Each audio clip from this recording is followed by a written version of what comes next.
H आएगी के अंदर, कोई समस्या नहीं आएगी।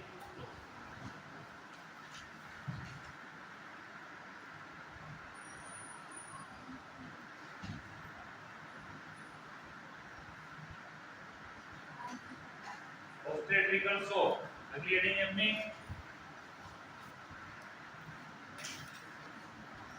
ऑब्स्टेट्रिकल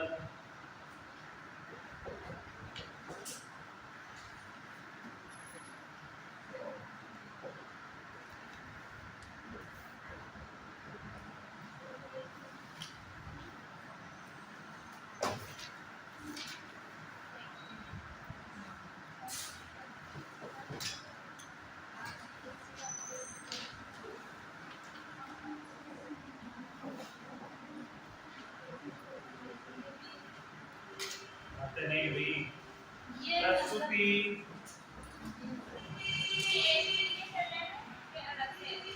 अलग से नई हेडिंग है, एचआईवी कंप्लीट है, एसटीडी के जो भी हाँ एचआईवी कंप्लीट है। कुछ बीमारी प्रस्तुति अभी ये भी बीमारी है, ये अलग है, एसटीडी के बाहर है, शोक ऑब्स्टेट्रिकल शोक, इसके अंदर अलग बीमारियां पड़ती हैं। ये खुद ही एक बीमारी है। प्रस्तुति संबंधी आघात,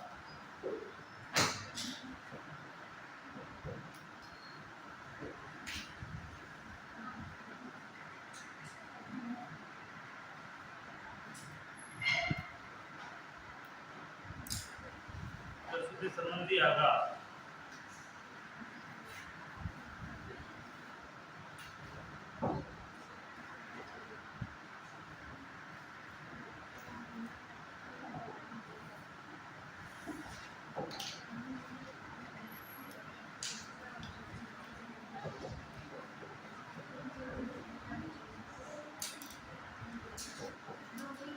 डेफिनेशन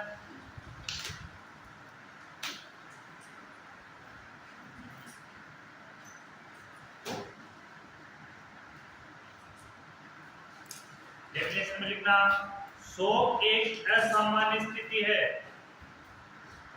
शोक एक असामान्य स्थिति है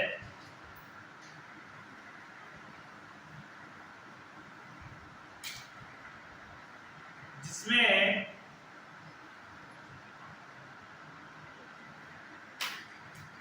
शरीर के अंगों को होने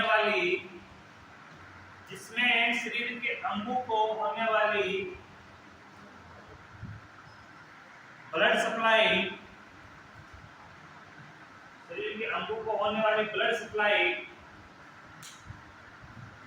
अपर्याप्त रहती है,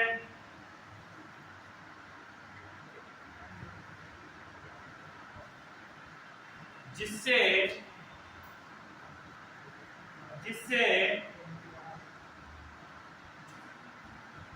शरीर में ऑक्सीजन की कमी आ जाती है, जिससे शरीर में ऑक्सीजन की कमी आ जाती है।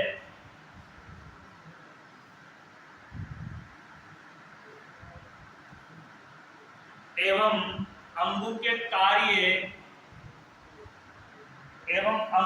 कार्य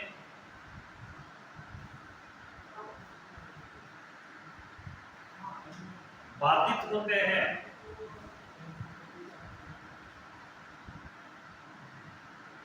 इसी स्थिति को शोक कहा जाता है, इसी कंडीशन को शोक कहा जाता है।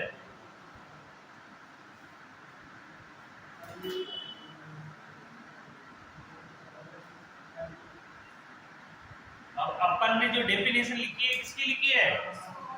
शोक की लिखी है, ऑब्स्टेट्रिकल शोक की नहीं लिखी है, प्रसूति के समय की नहीं लिखी। कौन सी लिखी है? शोक।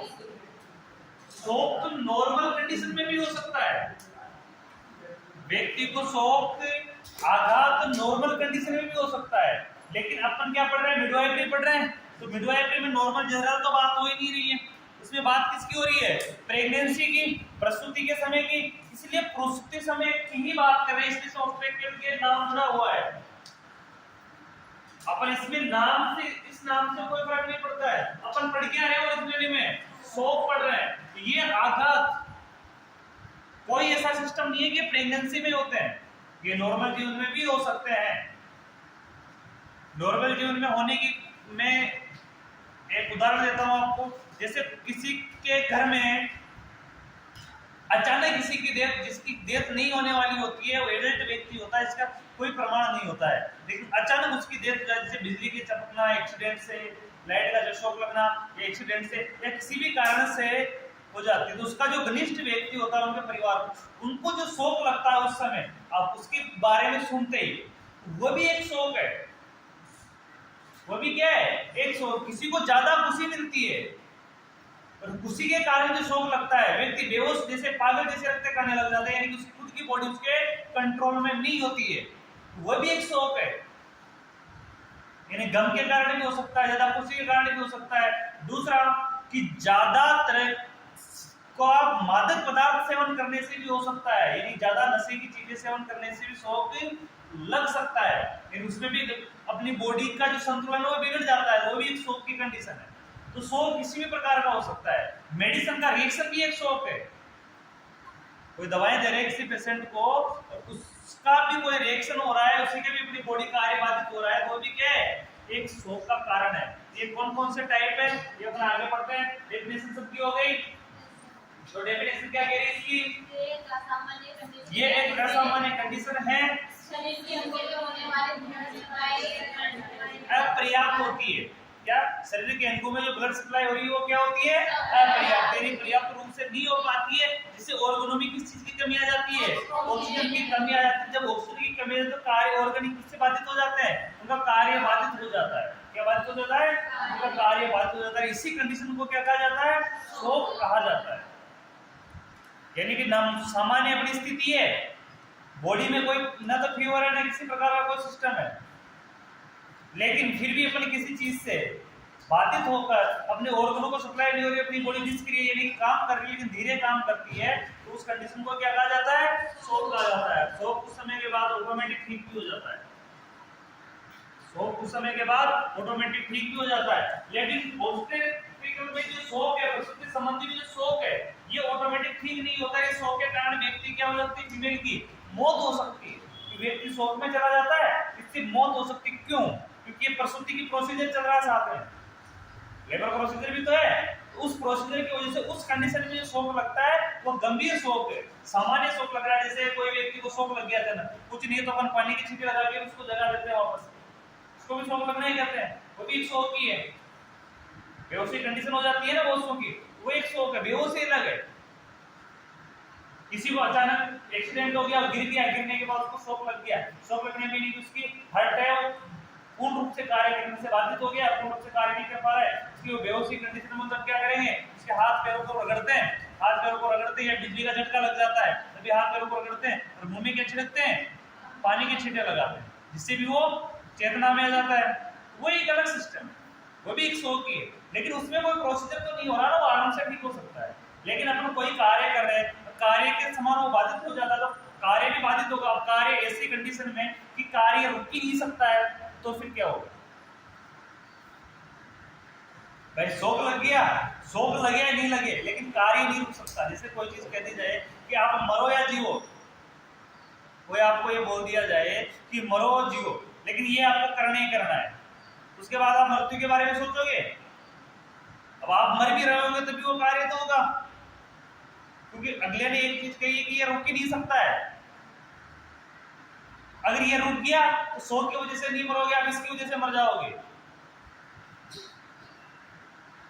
अरे आपको एक मझदार में जैसे नदी आ रही हो, मझदार में आपको उतारते जाएगा, इसको तैर कर पार करना है। अब आपको बीच में शोक लग गया तो भी आपको पार तो करना ही पड़ेगा। क्यों करना पड़ेगा? नहीं तो उसमें डूब में मर जाओगे। शोक से नहीं मरोगे, किससे मर जाओगे? उसमें डूब के मर जाओगे। आपके दोनों कंडीशन में मौत ही लिखी है, या शोक बारे लग गया तभी मौत है, और उसको पार नहीं हो पाए तभी मौत। तो आप क्या कोशिश करोगे कि शोक के शोक पहले उसको पार करने की कोशिश करोगे, बाहर निकले तो शोक का इलाज हो ही सकता है। तो ये प्रोसीजर है प्रसूति के समय का। प्रसूति का जो प्रोसीजर, जो लेबर का प्रोसीजर चल रहा है, वो रुक नहीं सकता बीच में। वो तो फीमेल मर भी जाएगी तभी प्रसव तो करवाना ही पड़ेगा।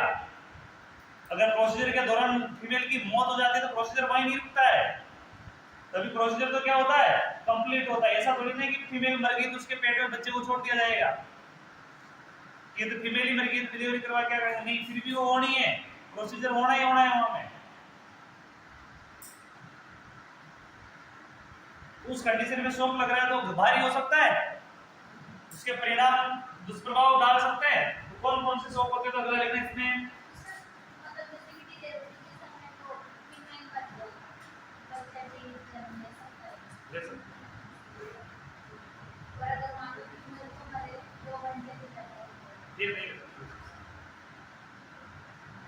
वो तो उसी समय प्रोसीजर के दौरान अगर क्या फीमेल की मौत हो जाती है या फीमेल की मृत्यु हो जाती है तो तुरंत प्रभाव से ऑपरेशन सिजेरियन द्वारा बच्चे को निकाल लिया जाता है। तो मान लो जैसे कि एवरेज स्टार्ट हो गया तो फिर भी मान लो से सेकंड स्टेज स्टार्ट नहीं, फर्स्ट स्टेज नहीं, तो फिर भी अगर फीमेल की डेथ हो जाती है तो नॉर्मल डिलीवरी नहीं होती है, सिजेरियन होता है, क्योंकि फिर बॉडी का फिजिकल पावर लगेगा ही नहीं, बच्चा बाहर कैसे आएगा। बच्चा जीवित हो सकता है। हाँ, उस कंडीशन में करता है, बच्चे को साइनोसिस हो सकता है, ऑक्सीजन की कमी रह सकती है, बच्चा एक डिस्ट्रेस की कंडीशन में जा सकता है लेकिन वो जीवित रह सकता है। लेकिन फीमेल को मरे हुए घंटा आधा घंटा हो गया हो फिर नहीं रह सकता, क्योंकि ऑक्सीजन ही नहीं मिलेगा, बच्चा तो जीवित कहां से रहेगा। मेन तो सारा खेल तो ऑक्सीजन का है, खाना मिले नहीं मिले बच्चे को पोषण नहीं जाएगा तो बच्चा नहीं मरेगा इतना जल्दी, कमजोर हो जाएगा लेकिन मरेगा नहीं। लेकिन ऑक्सीजन नहीं मिला तो मर जाएगा, अपने को खाना नहीं मिले तो अपन जीवित रह सकते हैं, लेकिन ऑक्सीजन के बगैर 5 मिनट जीवित रह सकते हैं, वही कंडीशन है। बच्चे को भी तो माता से ऑक्सीजन प्राप्त हो रहा है, अगर माता में ऑक्सीजन नहीं जा रहा है तो बच्चे तक कहां से पहुंचेगा। और माता की ब्लड सर्कुलेशन रुक गई है, कार्डियो फेल हो जाता है, तो मौत होते प्रत्येक व्यक्ति का सिस्टम फेल हो जाता है। मौत डायरेक्ट नहीं होती, हार्ट अटैक आता है हर मौत में, हार्ट अटैक के बगैर कभी मौत, क्योंकि जब तक ब्लड चलेगा, रेस्पिरेशन जब तक चलेगा, जब तक ब्लड सर्कुलेशन होगी तब तक तो मौत हो ही नहीं सकती। तो हार्ट अटैक में न चाहते हो कि क्या हो जाता है, हार्ट फेल होता है, हार्ट रुक गया तो रुकने का मतलब क्या है, फेल होना ही होता है, इसी कारण से रुकता है, रुकने के बाद मौत ही है। तो हार्ट पूरा नहीं रुकता एक साथ, तो कुछ हिस्सा ही रुकता है, तो उसको अपना हार्ट अटैक बोल देते हैं, कार्डियक अरेस्ट बोल देते हैं। ये एक चीज है प्रोसीजर, लेकिन पूरा हार्ट एक साथ रुक जाता है वो गंभीर कंडीशन हो जाती है, उसमें मौत ही होती है, कुछ नहीं होता। इसमें आगे लिखना, यह एक गंभीर आपातकालीन कंडीशन है, यह एक गंभीर आपातकालीन कंडीशन है।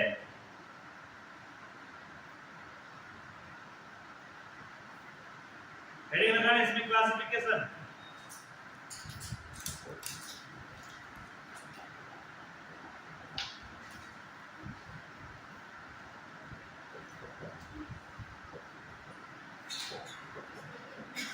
क्लासिफिकेशन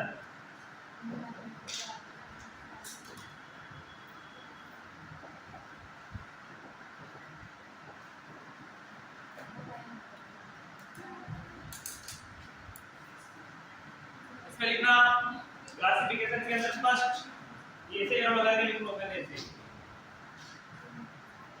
शोध की उत्पत्ति के आधार पर, शोक की उत्पत्ति के आधार पर, शोक की उत्पत्ति के आधार पर,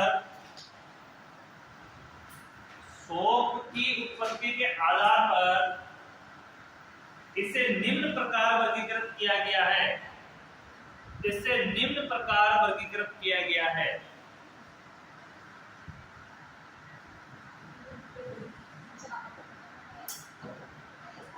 इसको निम्न प्रकार से वर्गीकृत किया गया है, किस प्रकार से वर्गीकृत किया गया है,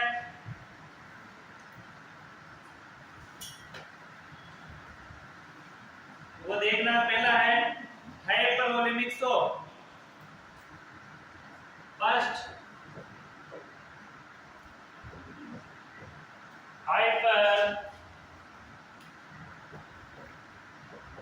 हाइपरवोलेमिक शॉक,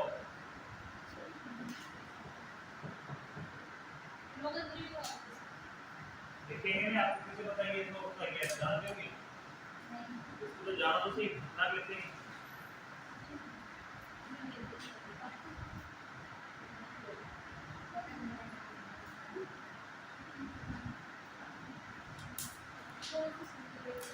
जब 100 की कंडीशन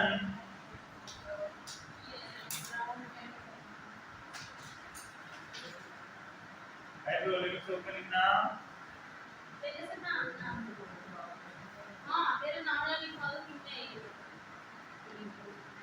ऐसा नहीं है इसके अलावा इसमें एक हाइड्रोलिक सो भी होता है।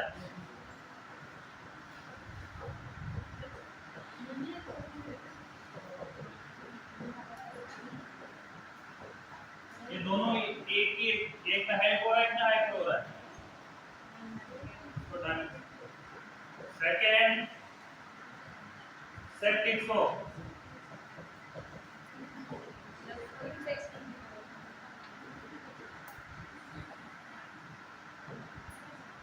थर्ड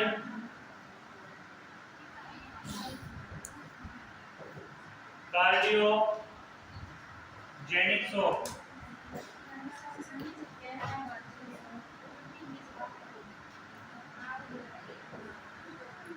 फोर्थ अदर नहीं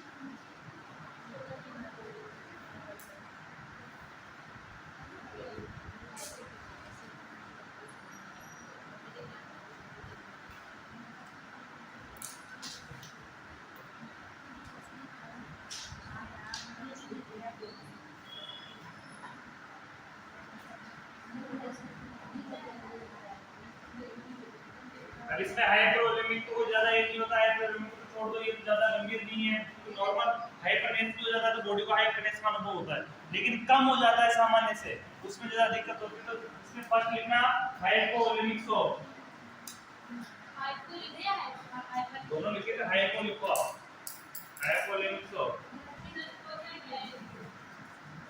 वही लिखा रहा मैं, जो वोलेमिक यानी अपने बॉडी में अपने ब्लड में तरल पदार्थों की सामान्य से अधिक कमी, यानी 15% से भी अधिक कमी। हाइपर में तो अधिक हो जाएगा, तो अधिक का तो विशेष प्रभाव नहीं पड़ता है ज्यादा, लेकिन ज्यादा कम होता है उसका तो आपको कम का लिखना है। तो आपको फिर हाइपोवोलेमिक शॉक लगाओ, हेडिंग नीचे उसमें लिखो हाइपोवोलेमिक शॉक।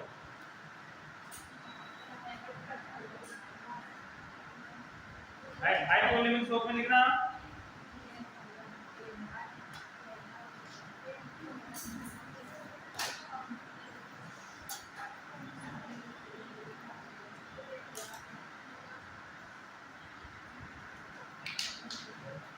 ये एक जानलेवा आपातकालीन स्थिति है, ये एक जानलेवा आपातकालीन स्थिति है।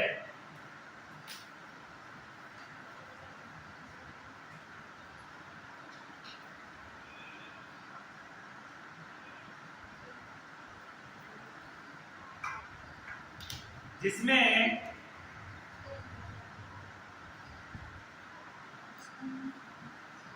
शरीर में गंभीर रक्तस्राव, शरीर में गंभीर रक्तस्राव,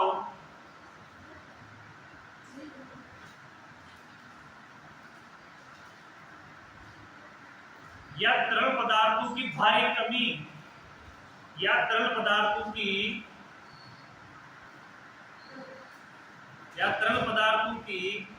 भारी कमी आ जाती है।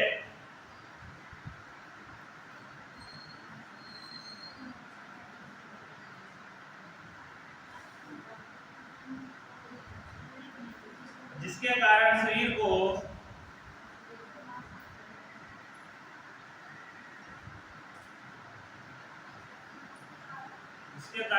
को पर्याप्त मात्रा में ऑक्सीजन नहीं मिल पाता है।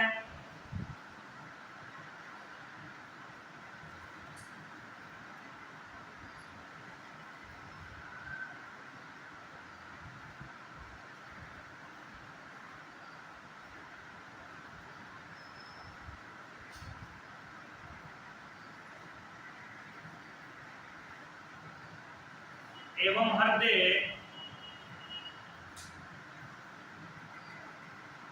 धड़कने में असमर्थ हो जाता है, हृदय धड़कने में असमर्थ हो जाता है, इस प्रकार की स्थिति को हाइपोवोलेमिक शोक कहते हैं, हाइपोवोलेमिक शोक कहते हैं।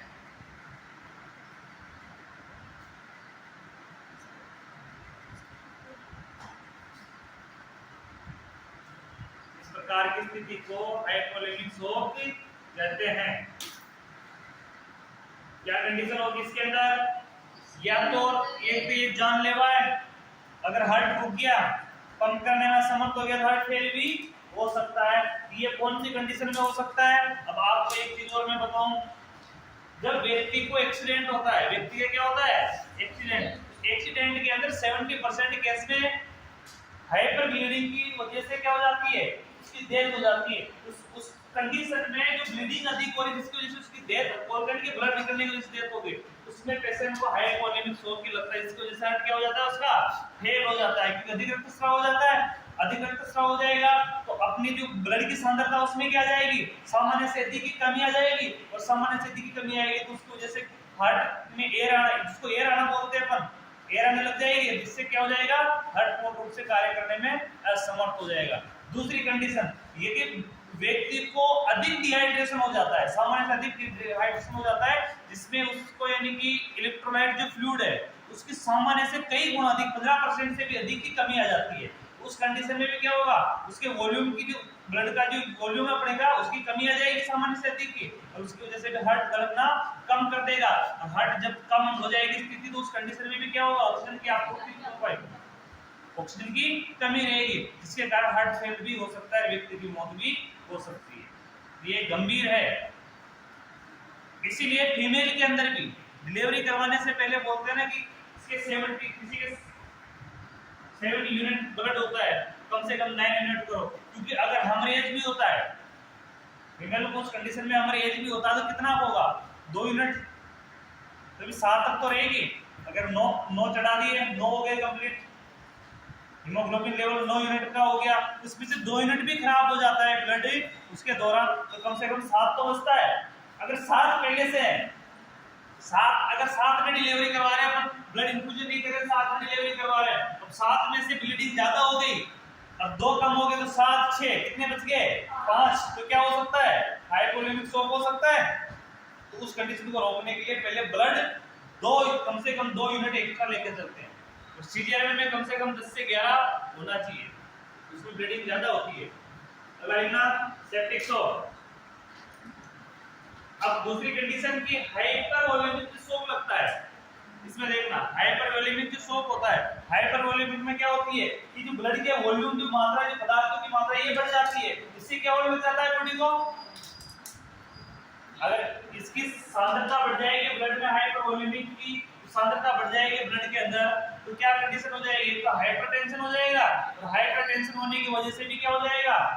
वहां पे हृदय का पंपिंग करना कम हो जाएगा, यानी हार्ट पंप करेगा तो लोड पड़ेगा, लोड के कारण ज्यादा मात्रा में हाइपरटेंशन हो जाती है, तो हार्ट असमर्थ हो जाता है पंप करने में। क्या हो जाता है? असमर्थ हो जाता है। तो इस कंडीशन में आपको पता हो एक मेडिसिन लगाई जाती है, इंजेक्शन भी लगाए जाते हैं, और अपनी जीवा के नीचे एक कैप्सूल डाला जाता है, उसका नाम तो याद नहीं आ रहा, वो डाला जाता है। वो क्या करता है? वो यूरिन को समर्थन करता है, यानी यूरिन बढ़ाने का काम करता है। जब यूरिन एक्स्ट्रा बनेगा ऑटोमेटिक ब्लड क्या हो जाएगा? फिल्टर हो जाएगा, और ब्लड की सांद्रता कम हो जाएगी, किडनी फिल्टर ज्यादा करेगी, एक्स्ट्रा चीजें खत्म हो जाती है। Second exam septic shock.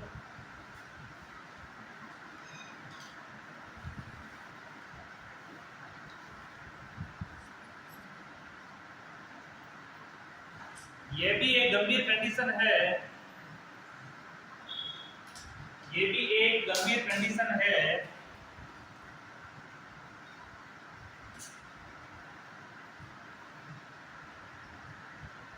जो गंभीर संक्रमण का परिणाम होता है,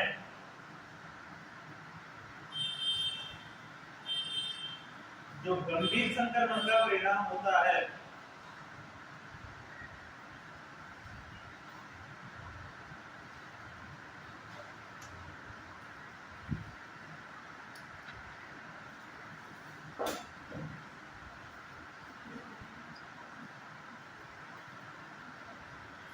अगला लिखना कार्डियोजेनिक शॉक। सेप्टिक का तो आपको पता है कि संक्रमण होता है, तो ये शॉक लगेगा किसके कारण लगेगा? संक्रमण के अधिक के होने के कारण। तो ऐसा संक्रमण जो अधिक मात्रा में एक शरीर को ग्रहण कर लेता है उससे ऑटोमेटिक व्यक्ति क्या हो जाएगा? शॉक की कंडीशन में चला जाएगा। ऐसी कंडीशन की बोलचाल बंद हो जाते हैं, हाथ पैर ठंडे रहने लग जाते हैं, तो ये गंभीर कंडीशन है। कार्डियोजेनिक शॉक थर्ड वाला।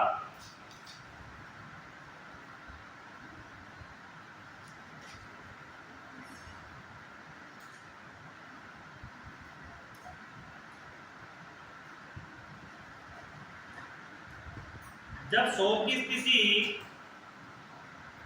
जब शॉक की स्थिति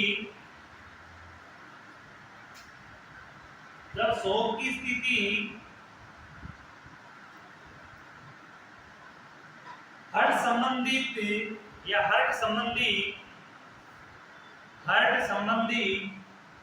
अनियमितता के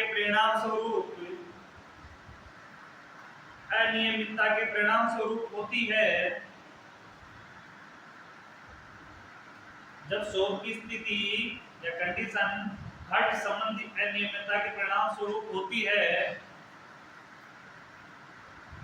जिसमें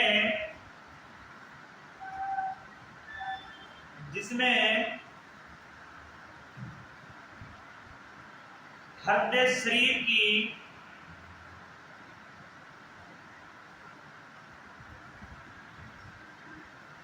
जरूरतों को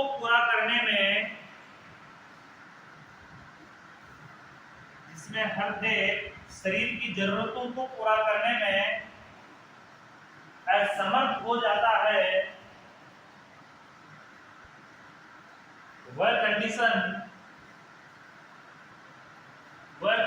कार्डियोजेनिक शॉक कहलाती है। वह कंडीशन कार्डियोजेनिक शॉक कहलाती है।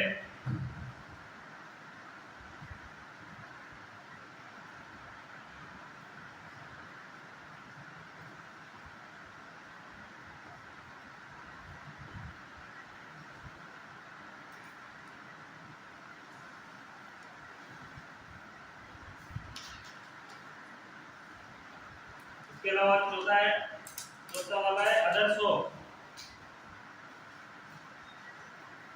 अदर शॉक में दो प्रकार के शॉक इंपॉर्टेंट है। शॉक तो कई प्रकार के लगते हैं बॉडी को, लेकिन दो शॉक इंपॉर्टेंट है अदर के अंदर। दोनों के नाम लिख लो। फर्स्ट है न्यूरोलॉजिकल शॉक या neurogenic shock.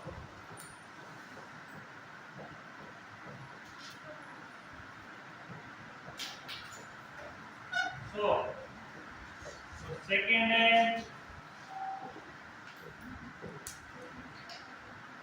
Anaphylactic shock.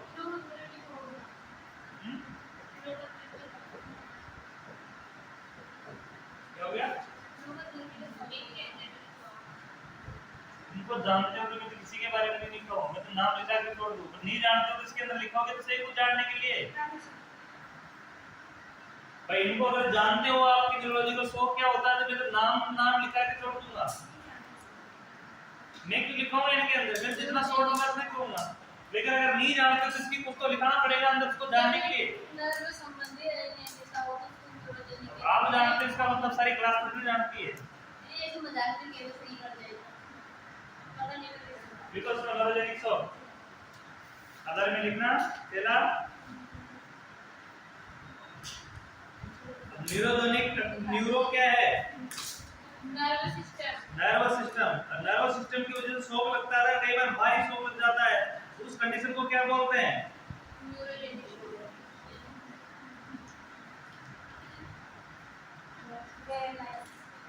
Paralysis भी हो जाता है और न्यूरोजेनिक शॉक की है।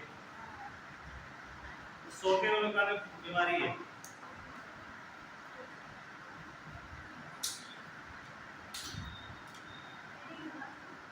अब नर्व की मेन जो ब्रांच है अपनी बॉडी की वो कौन सी है? नर्व अपनी बॉडी में कहां सप्लाई होती है? स्पाइनल कॉर्ड से। किससे सप्लाई होती है? स्पाइनल कॉर्ड से। तो न्यूरोलॉजिकल जो शॉक लगेगा, न्यूरोजेनिक जो शॉक लगेगा, ये शॉक किसके कारण लगेगा? स्पाइनल कॉर्ड में चोट के कारण, या स्पाइनल कॉर्ड किसी प्रकार से डैमेज हो जाती है, चोट लग जाती है, किसी प्रकार का उसमें अवरुद्ध हो जाता है, उसके कारण भी पूरी बॉडी में शॉक लगेगा। एक अलग प्रकार का, विशेष प्रकार का शॉक लगता है, वो पैरालिसिस वाली कंडीशन उत्पन्न हो जाती है, वो एक अलग है, क्योंकि उसमें पूरी बॉडी का नहीं होता है, उसमें एक जगह का होता है। जैसे कोई एक अंग हो गया, एक ऑर्गन हो गया, तो पर्टिकुलर उस चीज का है। लेकिन इसमें क्या है, पूरी बॉडी एक शॉक की कंडीशन में जाती है। नर्वस शॉक की कंडीशन में यानी पूरी बॉडी निष्क्रिय हो जाती है। तो निष्क्रिय होने की कंडीशन क्या है, इसमें लिखना, ये शॉक, यह शॉक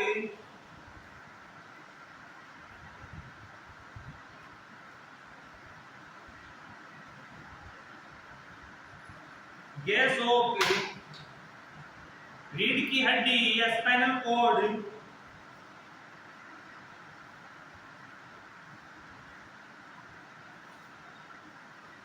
रीढ़ की हड्डी या स्पाइनल कॉर्ड में चोट के कारण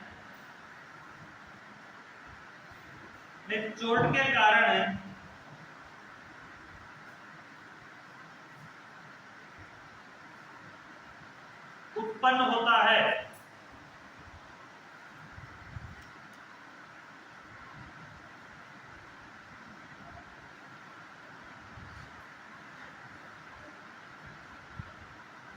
ये एक जानलेवा कंडीशन है।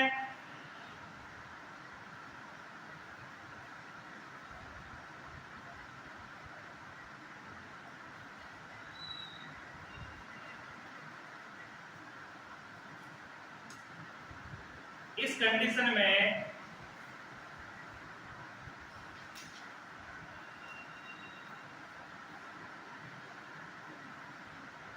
रक्त वाहिकाएं क्षतिग्रस्त हो जाती है,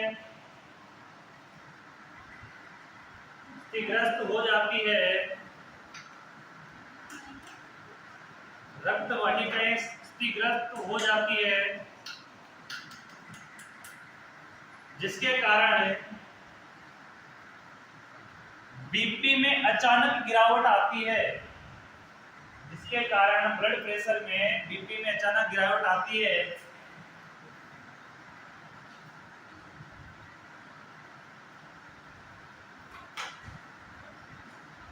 एवं टेम्परेचर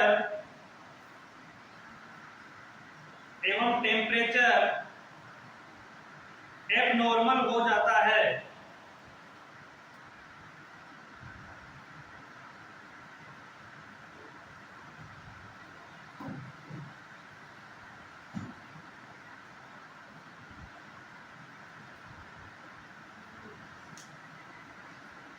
नेक्स्ट लिखना है एनाफिलेक्टिक शॉक।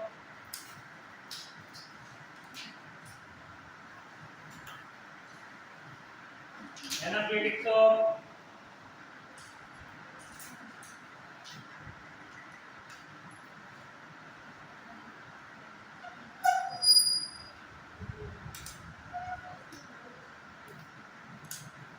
एनाफिलेक्टिक शॉक को तीव्र ग्राह्यता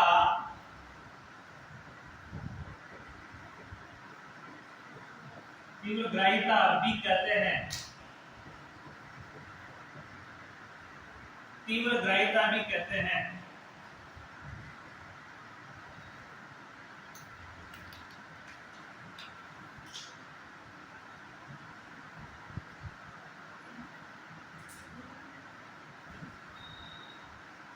ये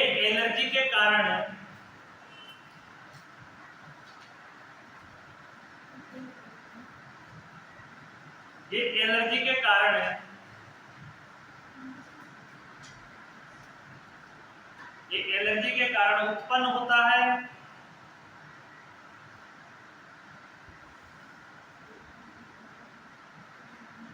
एवं ये गंभीर व जानलेवा भी हो सकता है।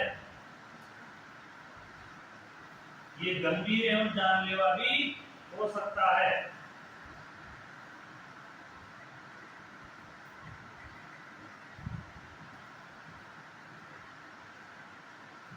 जैसे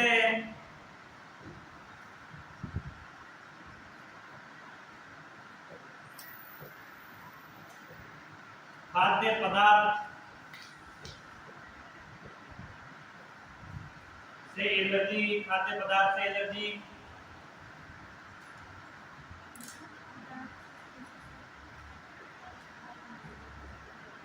कीड़े के काटने से एलर्जी,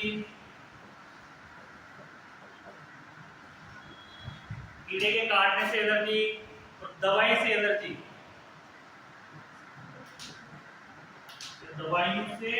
दवाई से एलर्जी।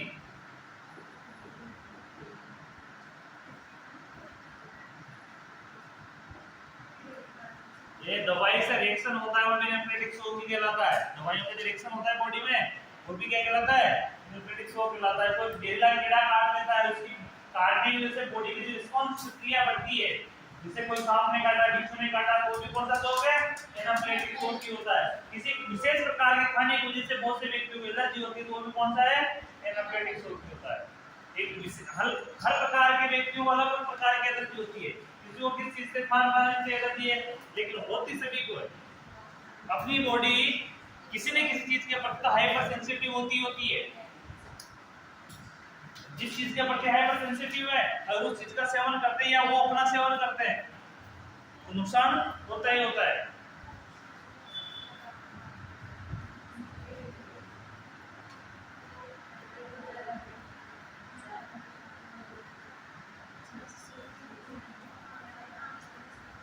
इसका कारण लिखना, बड़े बड़े इसमें कारण।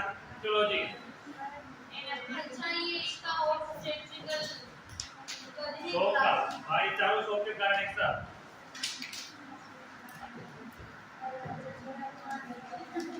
अरे बातें नहीं।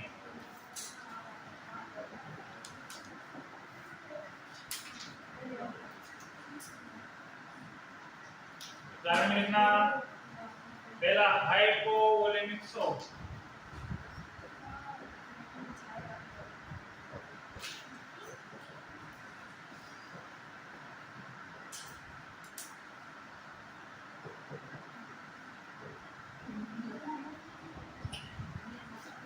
हाइपोवोलेमिक शॉक, हाइपोवोलेमिक शॉक का कारण लिखना,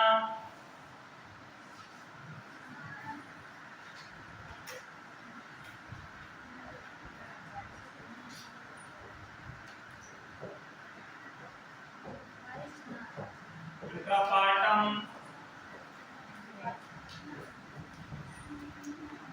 हemorrhage,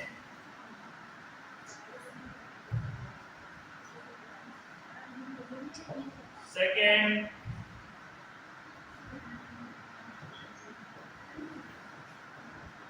abortion,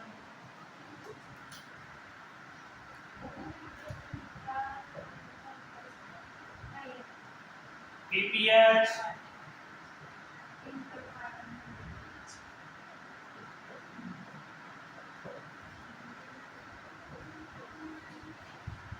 postpartum hemorrhage,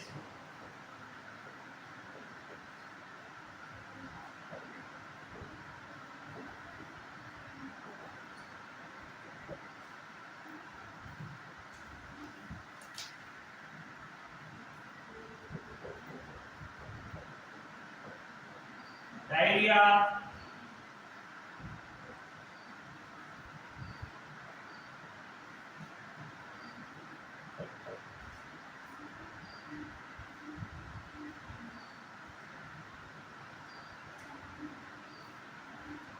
interruption,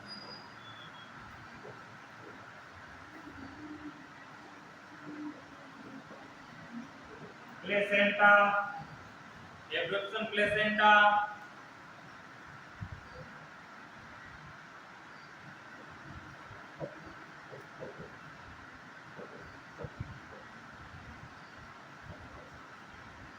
uterine rupture,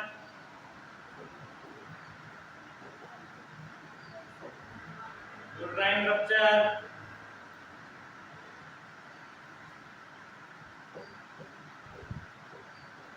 hyperemesis,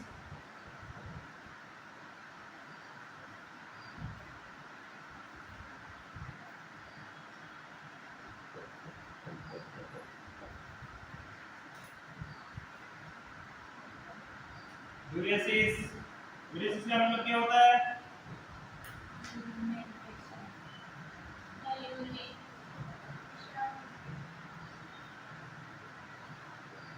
और polyuria,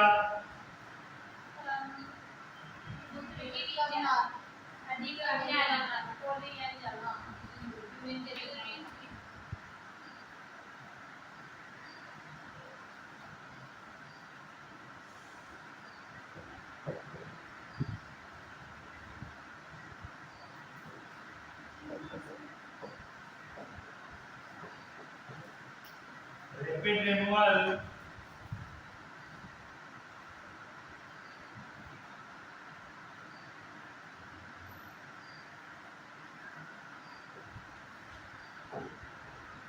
rapid removal of amniotic fluid.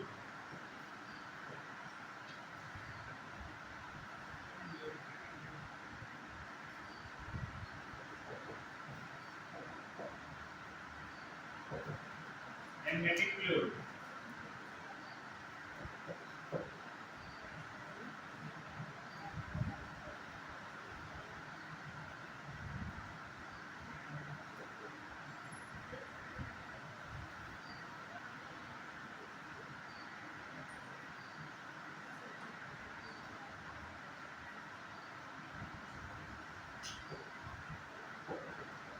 Intra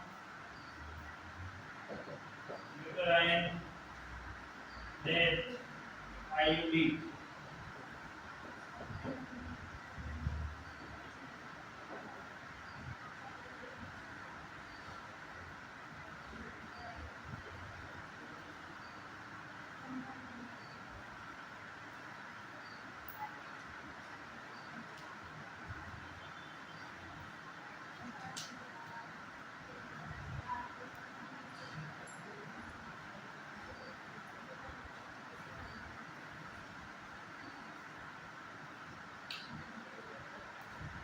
DIC,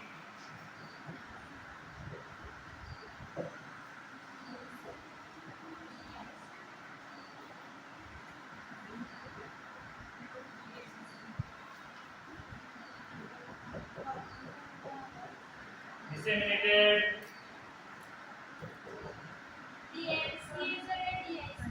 DIC, Viva, intravascular,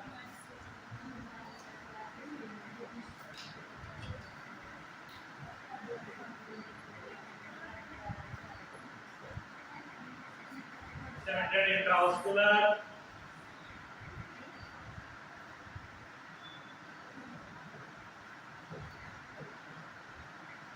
neuropathy.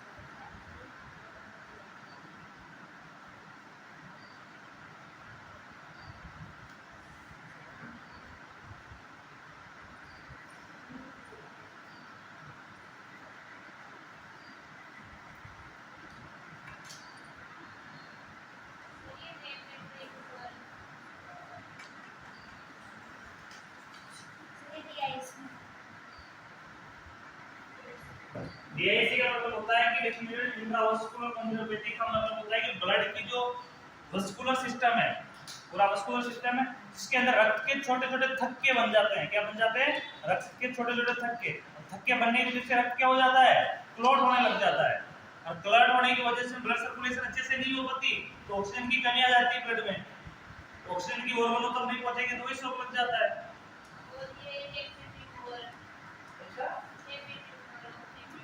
Rapid removal amniotic fluid, ये एमनियोटिक फ्लूइड की अधिक मात्रा हो जाती है, शरीर में कुछ विशेषता एब्नॉर्मलिटी हो जाती है तो बच्चे तक नहीं हो पाती है उसकी पूर्ति।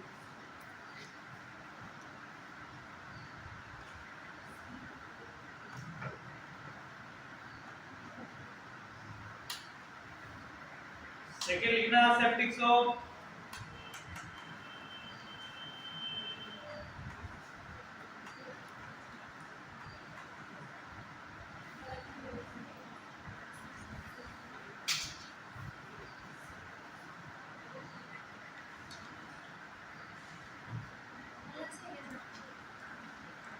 पहला हाइड्रोलिक लिखा तो सेकंड लिखो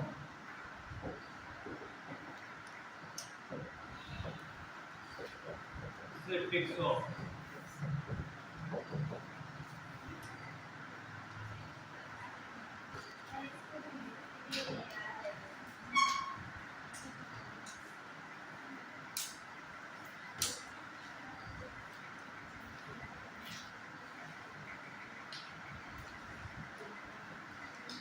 इसे एंडोटॉक्सिक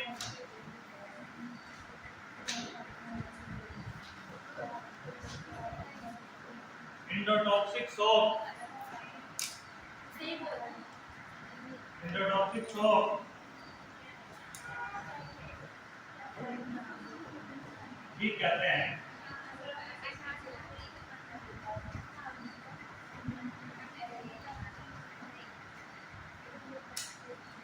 सॉल्ट को किस नाम से जानेंगे? एंडोटॉक्सिक सॉल्ट के नाम से भी जाना जाता है।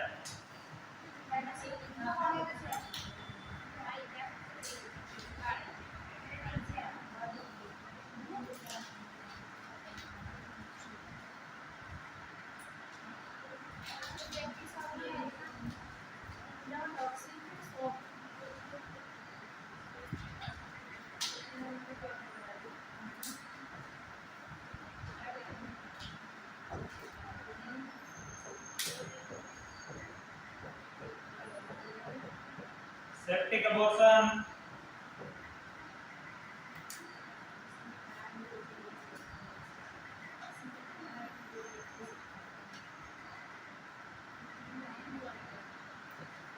पीआईडी पीआईडी फॉर्म क्या होती है? सबको पता है क्या होती है? Inflammatory disease. Very good.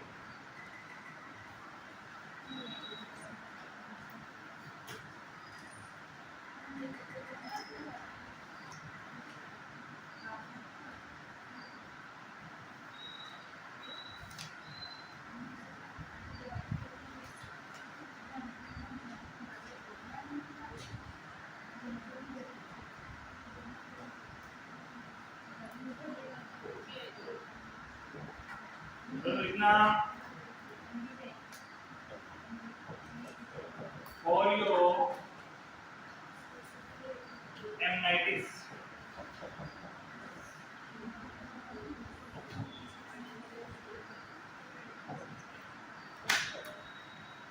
Torch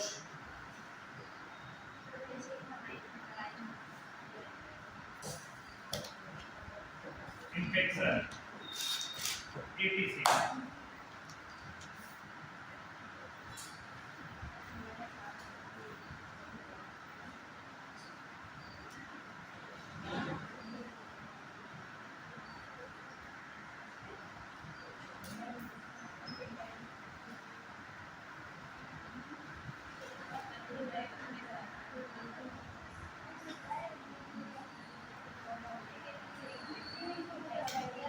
अरे बात है नहीं, ये गंभीर बैक्टीरियल संक्रमण है। अरे आवाज नहीं भाई, ये गंभीर बैक्टीरियल संक्रमण है जिसके अंदर बच्चे की जो एमनियोटिक मेम्ब्रेन होती है उसका इन्फ्लेमेशन हो जाता है। क्या हो जाता है?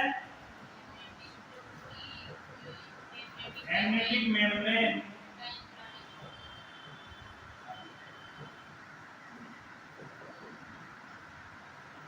इन्फ्लेमेशन।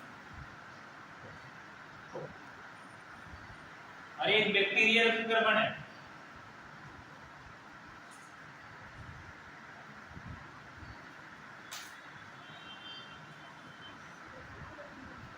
टॉर्च की फॉर्म क्या होती है?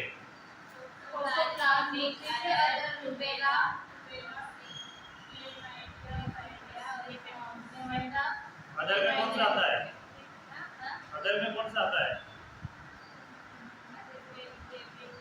अदर में डिजीज करेंगे तो कौन सी करेंगे?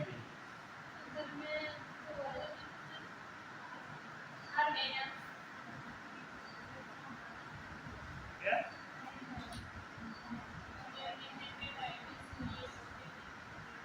हेपेटाइटिस बी अदर में आती है। और एच का क्या है?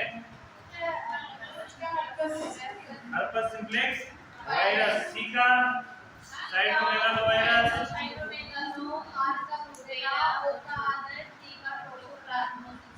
टोक्सोप्लाज्मोसिस। ठीक है, अगले हेडिंग लगाना आगे।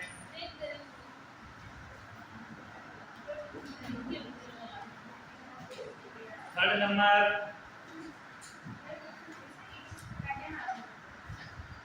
Cardiogenic shock. जिसके पास बुक है बुक बंद कर लो सारे, जिसके पास भी बुक है बुक बंद कर लो। आप लोगों का ध्यान बोर्ड पे नहीं होता है, जो मैं बोल रहा हूँ उसमें भी नहीं होता है।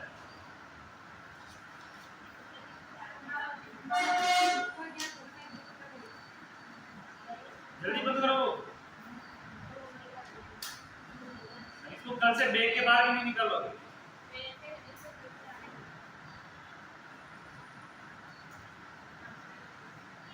अगर बुक से ही नकल मारनी है तो फिर तो दरी मार सकते हो आप, यहाँ क्या लेने आ रहे हो।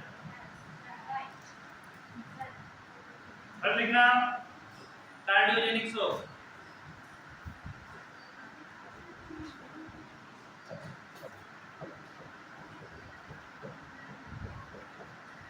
Cardiogenic shock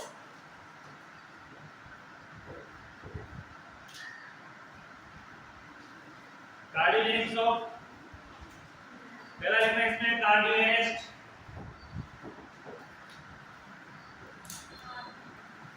cardiac arrest.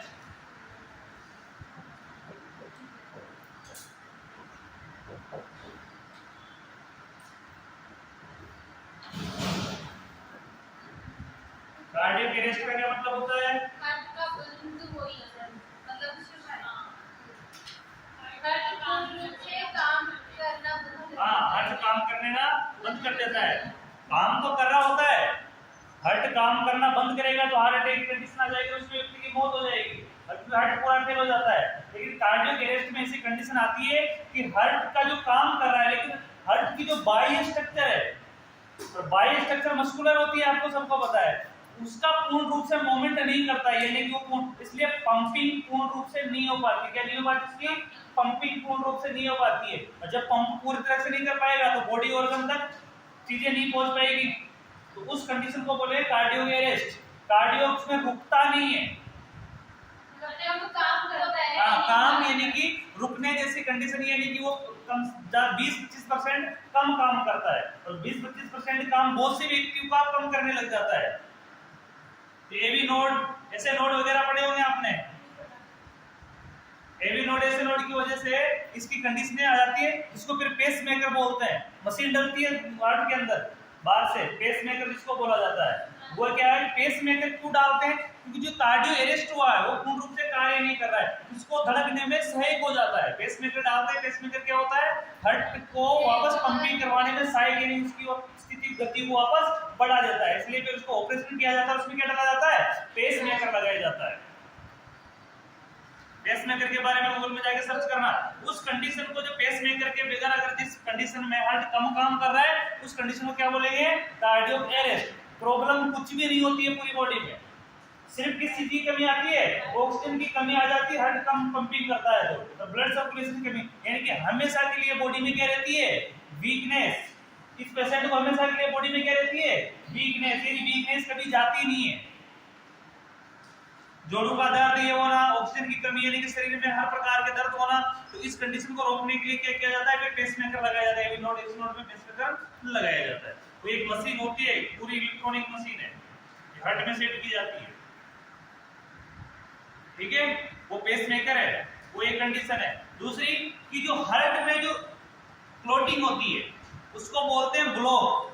Heart block हो जाता है। हार्ट ब्लॉक में हार्ट धड़कना बंद नहीं करता है, लेकिन हार्ट की सप्लाई है जिस तरफ ब्लॉक होती है उस हिस्से में जाना बंद हो जाती है, तो वहां पे क्या लगाया जाता है, फिर छल्ले। छल्ले का नाम सुना है?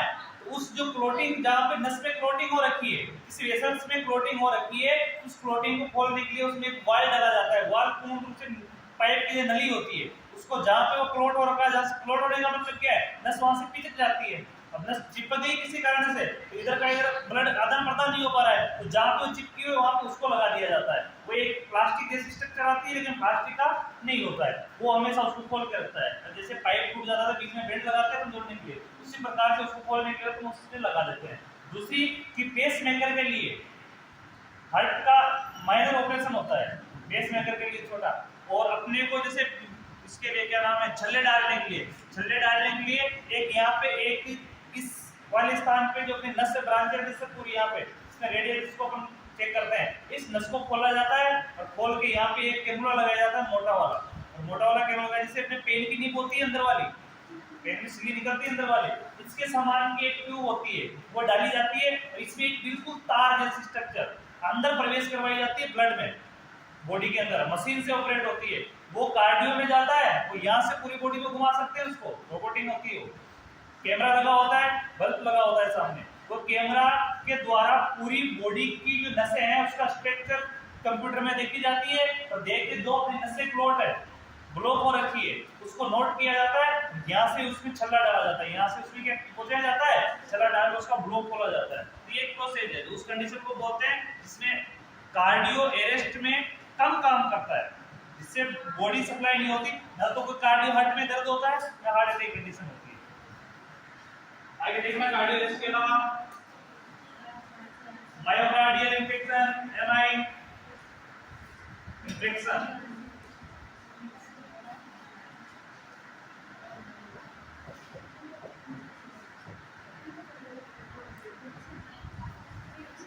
Myocardial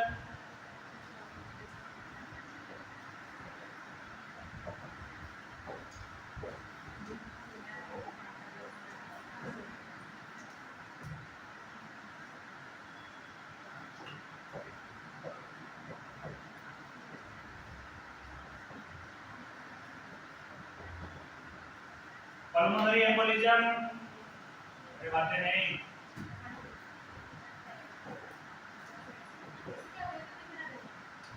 pulmonary embolism,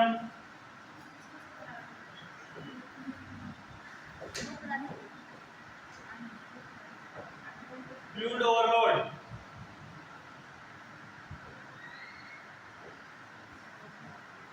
fluid overload,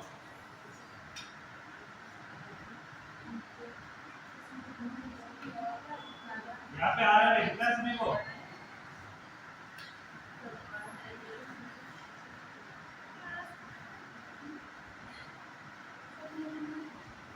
embolism का मतलब क्या होता है,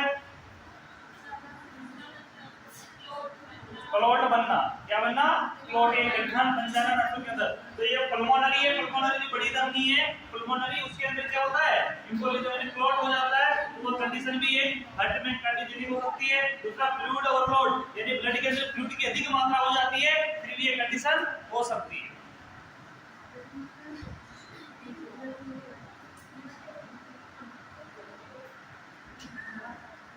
आपकी चर्चा खत्म की होती है, किस मुद्दे पे बात करते हो आप, इतने पार्लियामेंट में नहीं चलती है, इतने मुद्दे तो उनके पास नहीं होते। आपको चारों क्लास में बार बार टोके हैं बोलने वाले स्टूडेंट को, तो आपको समझ नहीं आता। क्लास को बिल्कुल साइलेंट रखा करो, किसी की आवाज ही नहीं आए, तो पढ़ने वालों का मन लगे, पढ़ाने वाले का मन लगे।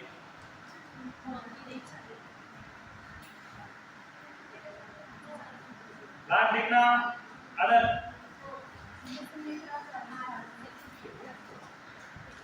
कौन सा नंबर पे लिखना, अदर,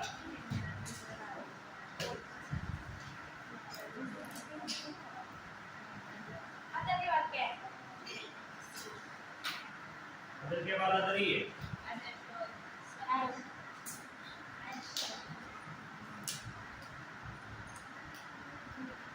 अदर में लिखना न्यूरोलॉजिकल कंडीशन,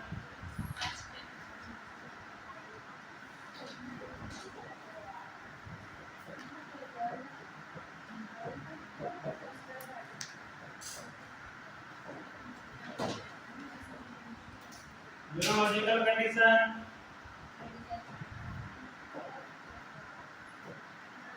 सेकंड में लिखना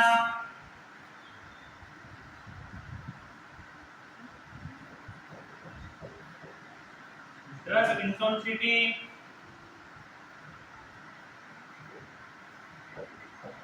इंटॉक्सिटी, और इसको इंटॉक्सिकेशन भी वो कहते हैं, intoxicate.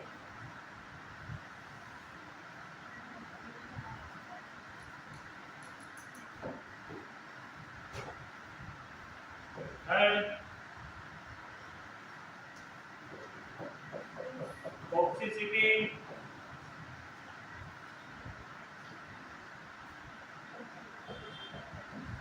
Due to chemical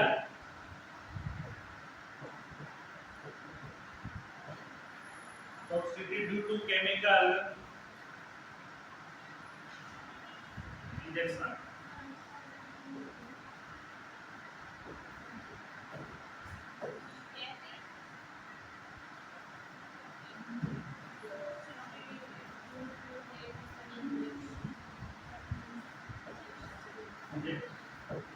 injection, हाँ इंजेक्शन ही है।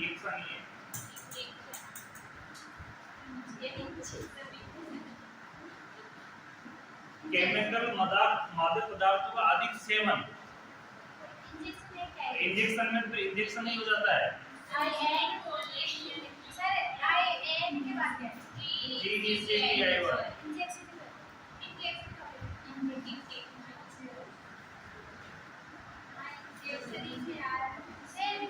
अरे कोई बात नहीं, इंजेक्शन से तो इंजेक्शन ही लिखो, उसका बोल दो।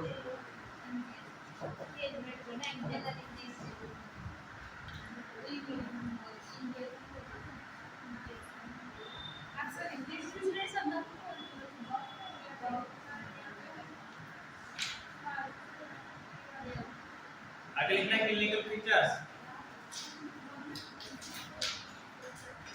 क्लिनिकल फीचर्स ब्रेक नहीं किएगा।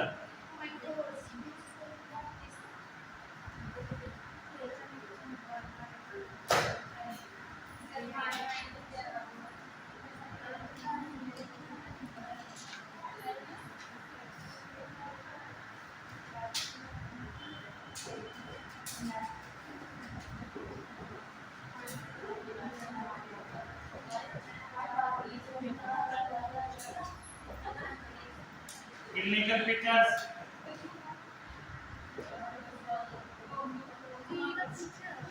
फीचर्स में क्या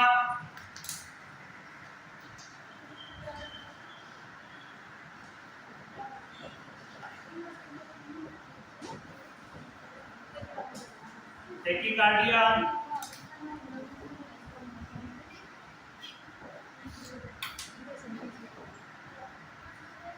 टेकिकार्डिया,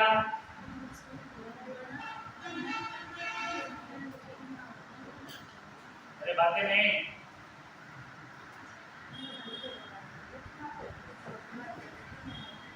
यूरिया,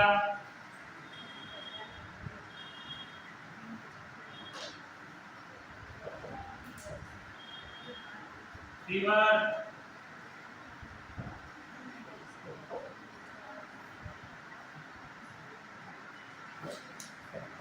रेस्टलेसनेस,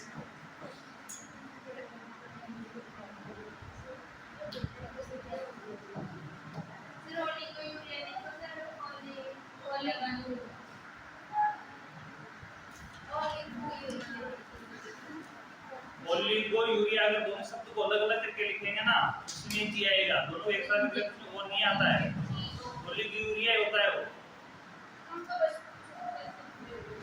क्योंकि ओलिगो को अलग और यूरिया को अलग कर दो तो अलग अलग आ जाएंगे फिर।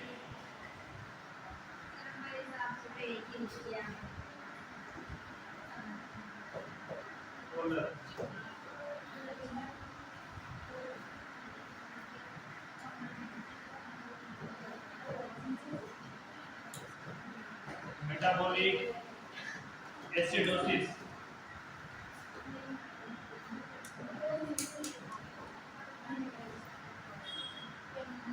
बातें मतलब तो अच्छा ही है।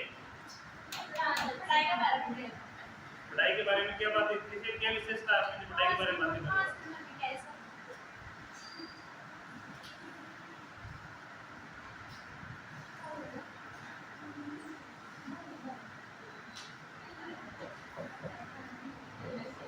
कॉर्ड एक्सट्रीमिटी,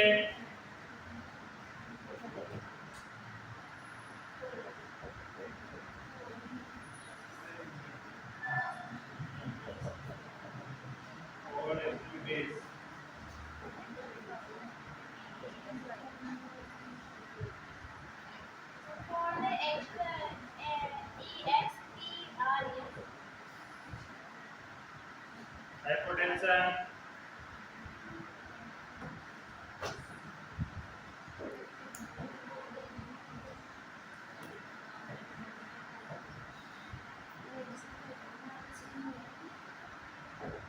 मेंटल कंफ्यूजन,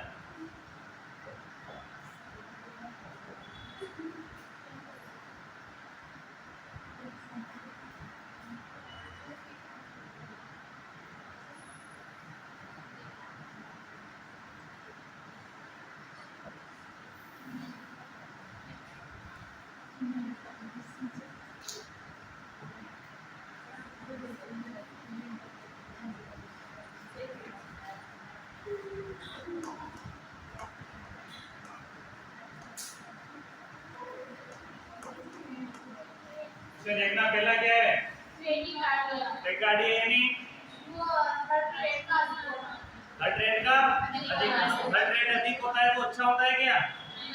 नहीं होता है। हार्ट रेट कम भी होता है तभी अच्छा नहीं होता। हार्ट रेट कितना होना चाहिए? नॉर्मल होना चाहिए, सामान्य कंडीशन में होना चाहिए। अगर अधिक होगा तभी ऑक्सीजन की आपूर्ति नहीं कर पाएगा, कम होगा तभी ऑक्सीजन की आपूर्ति नहीं कर पाएगा। ये कंडीशन है दोनों, इसलिए वो बराबर सामान्य रूप से चलना चाहिए। दूसरी कंडीशन ओलिगोयूरिया यानी यूरिन की अधिक होती है कम होती है? कम मात्रा, यूरिन की सामान्य से कम। दूसरा फीवर, बुखार, अगर बुखार होगा तो इससे कौन सा शॉक लगेगा?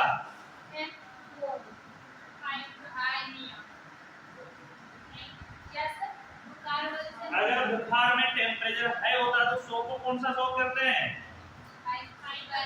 Hypothermia shock. कौन सा कहेंगे? हाइपोथर्मिया, यानी सामान्य से अधिक टेम्परेचर हो जाता है। दूसरा रेस्टलेसनेस कंडीशन रहेगी उसके अंदर, और कॉलर यानी बॉडी कैसे हो जाएगी? पीली। क्यों? ऑक्सीजन की कमी नहीं होगी, ब्लड की आपूर्ति नहीं रहेगी तो बॉडी ऑटोमेटिक बाहर से क्या होने लग जाएगी? पीली। और मेटाबॉलिक एसिडोसिस यानी कि ब्लड में किसकी मात्रा बढ़ जाएगी? एसिड की मात्रा अधिक हो जाएगी, उसको बोलेंगे मेटाबॉलिक एसिडोसिस। कोल्ड स्प्रेनेटेस, हाथ पैरों का ठंडा होना, यानी हमेशा के लिए हाथ पैरों का ठंडा होना। बॉडी गर्म होती है तो क्या ठंडे होते हैं? हाथ पैर ठंडे होते हैं। हाइपरटेंशन आप जानते हो, हाइपोटेंशन भी आप जानते हो। हाइपोटेंशन यानी कितना कम?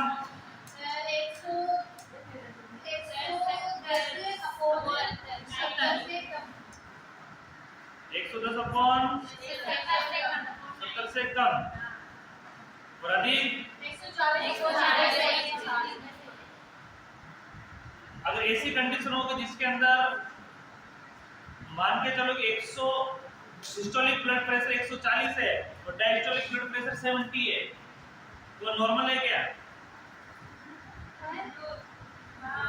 ऐसी कंडीशन जिसमें सिस्टोलिक ब्लड प्रेशर 140 हो और डायस्टोलिक ब्लड प्रेशर 110 क्या 70 हो, 70 हो, ये नॉर्मल है। नॉर्मल है, बीपी तो नॉर्मल, लेकिन क्या बढ़ा हुआ है? मैं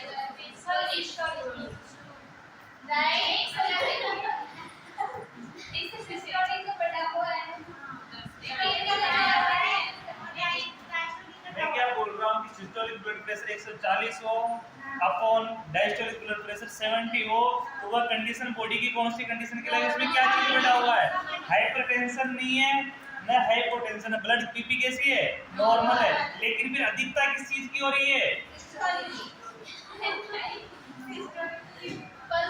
पल्स प्रेशर की। किसकी अधिकता हो रही है? पल्स प्रेशर की। पल्स प्रेशर अधिक होने की वजह से उसका डिस्टेंस बढ़ा हुआ है। क्या बढ़ा हुआ है? डिस्टेंस। सामान्य ब्लड प्रेशर का डिस्टेंस कितना होता है? 140। कितना होता है? 40 से 50 के आसपास। पल्स प्रेशर सामान्य कितना होगा? 40 से 50 के आसपास। तो क्या बढ़ जाता है दोनों के बीच में? पल्स प्रेशर बढ़ जाता है। सर मेरे को एक बात बताओ है ना, किसी की सिस्टोलिक गया 160 मान लो ना, डायस्टोलिक आया 50, इसमें हाइपोटेंशन बोलेंगे, हाइपर बोलेंगे, कौन सी कंडीशन होगी? पल्स प्रेशर तो होगा ही होगा, और फिर इसमें ऐसे ये हाइपो होगी, हाइपर। सिस्टोलिक कितना बताया आपने? 160। सिस्टोलिक में बताइए आप 160। सिस्टोलिक का डायस्टोलिक 50। ये तो हाइपरटेंशन की कंडीशन नहीं है, ये एबनॉर्मलिटी है। तो ऐसी कंडीशन के अंदर तो अलग प्रकार की, जैसे इसमें पल्स प्रेशर बढ़ रहा है तो पल्स प्रेशर का लेंथ इतना नहीं होता है ब्लड में।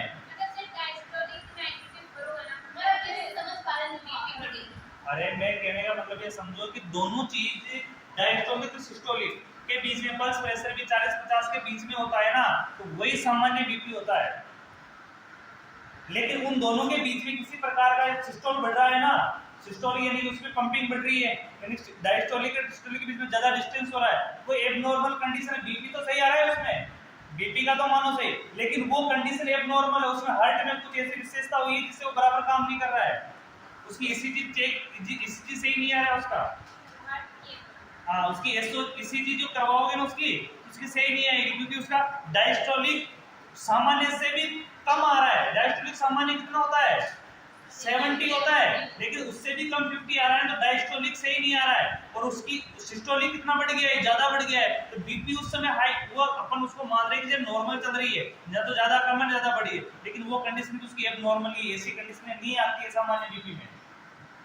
सामान्य बीपी नहीं आ सकता है, ऐसा होता ही नहीं है। ऐसा हो गया ना, ऐसा हो भी जाता है ना, तो उसमें हार्ट फेलियर की कंडीशन हो जाती है। यानी हार्ट, उसमें ईसीजी करवाओगे तो हार्ट की जो ईसीजी आएगी वो एबनॉर्मल आएगी। ऐसी कंडीशन हो जाती है, सर्टिफिकेट की होती नहीं है, लेकिन उसमें हार्ट अटैक की कंडीशन, यानी सिम्पटम हार्ट अटैक के हैं, वो ईसीजी करवाओगे तो वो बराबर सामान्य तौर पे नहीं चलेगी। ये कंडीशन है। कंडीशन सामान्य वही होगी कि जिसके अंदर डायस्टोलिक सिस्टोलिक के अंदर जो पल्स प्रेशर है वो 40 से 50 के बीच, 50 के आसपास हो, तो वही सामान्य है। डायस्टोलिक सामान्य से अधिक नीचा हो गया, सिस्टोलिक सामान्य से कई गुना ज्यादा बढ़ गया, तो उसके बीच का वो डिस्टेंस ही नहीं है, तो पल्स प्रेशर कितना भारी हो जाएगा, उसको एक नॉर्मल कैसे करोगे? हाँ, ऐसा हो सकता है, कई बार ऐसा हो जाता है कि जैसे डायस्टोलिक 80 हो जाता है और वो 150 चला जाता है, तो फिर भी अपन 80 तक तो मान लेते हैं कि जैसे पल्स प्रेशर कई बार हो जाता है, लेकिन इससे ज्यादा पल्स प्रेशर नहीं होता। जैसे इसमें डिस्टेंस हो जाता है 160 का, तो 60 का डिस्टेंस हो गया दोनों के बीच में, तो वो तो फिर भी नॉर्मल हो सकते हैं कि कई कुछ खाने की वजह से भी हो जाता है, कुछ दौड़ने की वजह से भी हो जाता है, कुछ अपने कोई अपन इसी विशेष प्रकार की कोई एक्सरसाइज कर रहे हो तो उसकी वजह से भी हो जाता है, तो वो अलग सिस्टम है। और पल्स प्रेशर और पल्स रेट में क्या डिफरेंस है? इसकी पल्स रेट हुई 72 बीट पर मिनट, पूरी 40-50। पल्स प्रेशर, पल्स के बीच में जो ब्लड जा रहा है, जिसका बीपी मान रहे हैं, तो पल्स का जो प्रेशर है कि दोनों पल्स के जो पल्स का धड़कन के बीच का जो प्रेशर है आने का, वो कितना है, वो तो होगा पल्स प्रेशर। और पर बीट, जो हार्ट बीट के साथ जो पल्स काउंट की जाती है, इसमें डाउन अप यानी पंप ऐसे होता है, डाउन अप, इसको काउंट किया जाता है, तो वो काउंट तो बेहतर होती है, वो काउंटिंग है, वो रेट है, प्रेशर नहीं है। पंप करती वो तो रेट है। हाँ, और जो एक पल्स के अंदर जो प्रेशर जा रहा है वो पल्स प्रेशर है, जो बीपी के बंदे का होता है। तुम मिला लो ब्लड कितना जा रहा है, पल्स में कितना प्रेशर पड़ रहा है। अरे मैं क्या बोल रहा हूँ कि ब्लड ऊपर चढ़ा, जैसे हार्ट इस प्रकार से क्लोज हुआ, अब क्लोज हो तो उस समय वो क्या करेगा, हार्ट इस प्रकार से बंद हुआ, तो बंद होते हुए क्या होगा, अपना अंदर का सारा ब्लड बाहर धकेल देता है, तो धकेलेगा तो उस समय अपनी जो वेट नसें हैं, नसें का जो आयतन वो बढ़ेगा, नसों का आयतन वो बढ़ेगा। अब जो नसों का आयतन बढ़ रहा है, वो बढ़ रहा है, जो बढ़ने की कंडीशन क्या होगी, सिस्टोलिक बीपी हो गई। फिर वो डाउन आ रहा है, वापस खुल रहा है, हार्ट वापस खुलेगा, ब्लड वापस अंदर आ रहा है, तो अंदर होने के बाद ये सामान्य स्थिति में वापस आ जाएगी। बस वही तो फर्क है, तो ये इसके बीच में आ जाएगी वापस डायस्टोलिक कंडीशन। कौन सी आएगी, डायस्टोलिक की दोनों के बीच का जो डिस्टेंस है, यानी कि नस का फूलना और वापस सामान्य आना, फूलना और वापस सामान्य आना, इसका बीच का जो डिस्टेंस है ये पल्स प्रेशर है। इसके बीच का जो डिस्टेंस है फूलने का, क्लोज होने का, ये पल्स प्रेशर है। ठीक है, इसका मैनेजमेंट अपन अगली क्लास में देखेंगे।